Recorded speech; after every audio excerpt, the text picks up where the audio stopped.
Անկախության տոնին հենց անկախության սերնդի համար Երևանի քաղաքապետարանն ու Աջափնյակի թաղապետարանը Հանրապետական հիվանդանոցի հարակից այգում տոնական համերգ էին կազմակերպել։ Եռագույն մեյքափով եւ դրոշակներով փոքրիկները մեկը մյուսից առաջ անցնելով պատմում էին, թե ինչ են հասկանում անկախության տոն ասելով։ 10-ամյա Մանեն համերգին եկել է փոքր եղբոր հետ եւ բացատրում է օրվա խորհուրդը։ Մենք 25 տարի առաջ բաժանվեցինք խորհրդային միությունների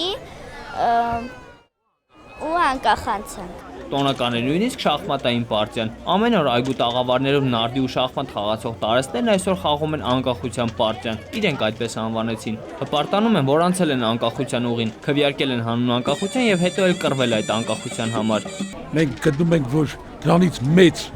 տոն չկա ամեն մի պետության համար եւ հաճիկով նշում ենք։ Աջափնյակ համայնքի մշակութային կենտրոններում եւ դպրոցներում կազմակերպվել են նաեւ տոնին նվիրված բազմաթիվ ուսուցողական միջոցառումներ։ Աղվան Ասոյան, Խաչատուր Եսայան, ժամը լրատվական։